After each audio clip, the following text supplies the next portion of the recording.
I was browsing the internet around the time the best anime of all time was airing, Renogirl. I came upon a post that shows the new opening and I thought, well, it sucked. So afterwards I looked up on YouTube to see the opening for myself again so I can, compare to the first superior opening. And the first things to pop up were the 60 FPS variations, which makes it even worse. More and more 60 FPS scenes came to my homepage and I decided it's enough and made the declaration of war, which is this video.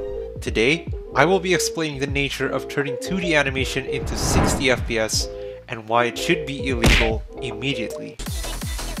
I wonder if it's the gamer mentality of having higher frames equals better experience that leads people to making perfectly fine animation 60 FPS. On the surface, when you hear it for the first time, it sounds logical, right? It sounds fine, but in reality, it really isn't. Bumping up the frame rate doesn't keep the same animation quality as it is originally because unlike video games, it's not meant to scale. And objectively, it can never be good because it breaks the rules of animation. Now you might be thinking that I know nothing about animation, I'm just a guy that uploads League of Legends videos on YouTube, what do I know about animation? Well, little did you know, I actually studied in animation school, so who's the loser now? Me, because I dropped out, but that's not the point. What I mean by it breaks the rules of animation is that it throws timing way off the cliff into the depths of hell of crimes against humanity.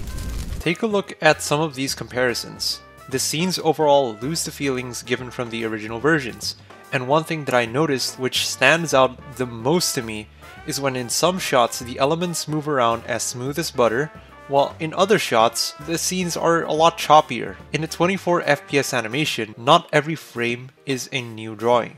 This is because some scenes are drawn in 2s, 3s, maybe even up to 5 or beyond when you're talking anime. Some shots hold frames for longer than others, and this is all for a purpose. The number of drawings used in a shot depends on the feeling and speed you want the motion to visualize. The AI tools used to transform them into 60 FPS obviously doesn't know this, which is why some shots with very fast-paced movements, shots with drawings that are further apart, and so on do not get much smoother because there's just not much interpolation material and space going on. On the other hand, slower paced movements or computer generated elements like title cards or digital visuals can get as smooth as you can get, like me moving this box around the screen in Premiere Pro.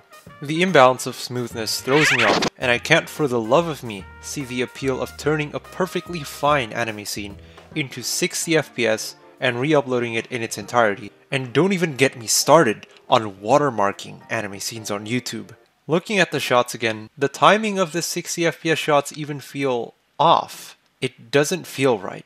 It almost looks like the characters' movement timings have become very disproportionate instead of the same but smoother. You don't get the same feeling on the original when one scene contains movements drawn smoothly on 1s or 2s and it jumps to the next scene where the majority of the drawings are done on 4s or beyond, because they are planned, timed, and drawn with correct intentions and execution by the animation team. Which do you think would make a better product? Professionals who know everything about making good-looking animation, or a program taking a shot at guessing how to join 2 frames together, like everyone guessing when Atlus is going to announce Persona 6.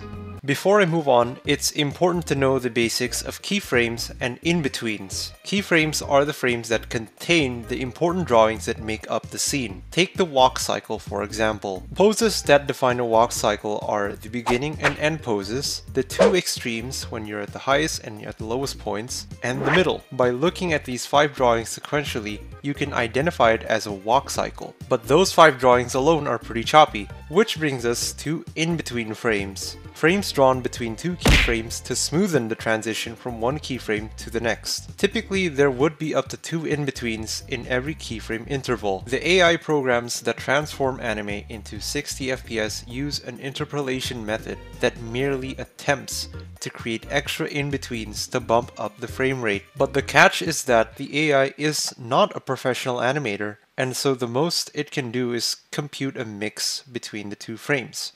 And the result looks like...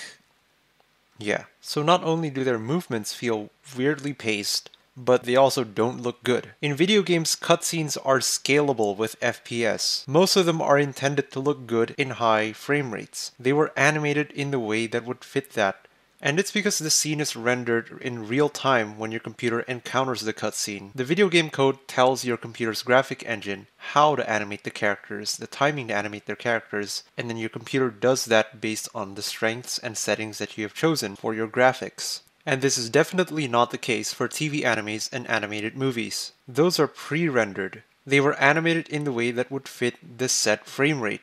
The animator has drawn it in a way that takes full note and advantage of the fact that the video rolls 24 frames a second, or maybe 30 at most. The timing of the keyframes, the direction of movements, the storyboarding, and the way they draw the frame are all curated for the frame rate of the movie. It's not meant to be upscaled, which is why it literally can't look better when you transform it into 60 FPS. If you take a look at Into the Spider-Verse, the crew talked about why drawing on 2s worked for the movie in that it allows the drawings to pop more and have a crisper feeling. The movie itself uses a blend of many different techniques, like when different characters have varying frame rates to tell a story. Just brilliant movie storytelling overall. Every design choice of the movie, from the frame rates to the color palettes, staging, camera work, timing, and everything else add up to make a very pleasant result. And with frame rates being such an important aspect of the movie, making it 60 FPS throws a wrench to the balance of the whole design choice. It would feel like removing one important characteristic of the movie and taking away its charm, basically. Which is why turning everything 60 FPS doesn't make everything better. There are some cases though where 60 FPS looks okay, and all of these cases go under certain criteria, being that the background should be relatively simple, no walk cycles in the background, nobody moving around that much. The movements of the primary subject itself should also be simple and, I guess, loopable, or you're using the shots along with your own edits, adding your own artistic twists instead of just replaying the same scene but with some movements being smoother and putting your giant watermark on the screen like it's your property in the end. The main point to take away is that if you make 60 FPS upscaled anime, make it look good, because just bumping up the frame rate doesn't make it look good, okay? It makes it look bad. Yeah, I said it. One final point I want to make starts off with a bit of a story.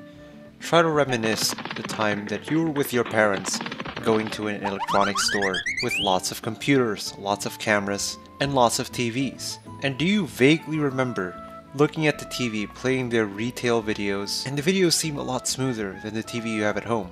And now you realize that that was the interpolation method the TVs used to bump their videos up to 60 FPS. So the technology has always been there. It's been there for quite a long time. And that brings up the question, why aren't more movies using 60 FPS?